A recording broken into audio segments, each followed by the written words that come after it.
New campaign reports are in, and one former candidate is in a big financial hole.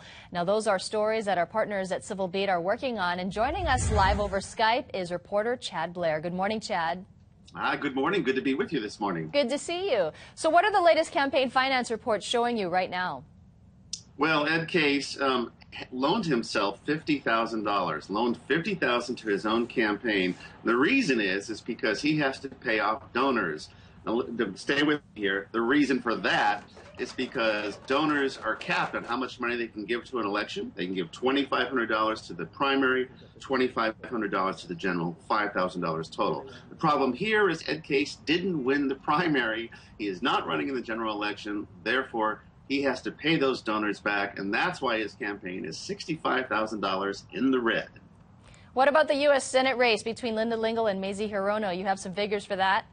Well, it's really amazing. Lingle was outpacing Hirono for nearly the entire campaign, but Hirono has turned that corner. She raised more money than Lingle in the last quarterly filing, about $1.3 million, compared to about $800,000 for Lingle.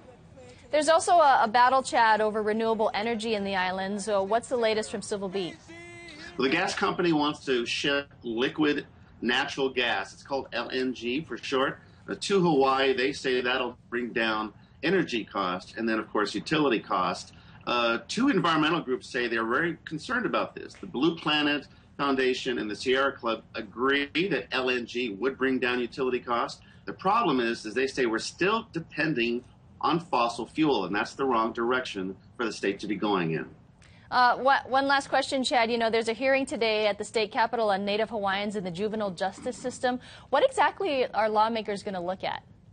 Well, it's a disturbing report that's come out, conducted by some University of Hawaii researchers, and it says that Native Hawaiians and Filipinos and Samoans are way overrepresented in the juvenile justice system. That's compared with whites, Chinese, Japanese, and Koreans. The concern is that they are being treated probably with racist attitudes. That's one reason contributing to their disproportionate numbers in the youth prison system.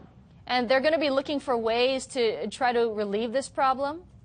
Yes, it's a big deal. It's nothing terribly new that there are problems with the system. I did talk to Senator Willis Sparrow. He said, if possible, legislation could be forthcoming to help rectify some of these disproportionate numbers. All right, Chad. And the general election, very close. You must be getting excited. Yes, and a little tired, I'll be frank with you. But this is definitely my peak season. I'll be looking forward to a little downtime after the election. Oh, you know, if you're tired, I'm sure the candidates are tired, too. They've got a busy schedule. All right, Chad Blair, thanks for joining us from Civil Beat. Anytime, KITV. And you can find the complete stories that we just discussed on civilbeat.com. It is 6:38. We'll be right back.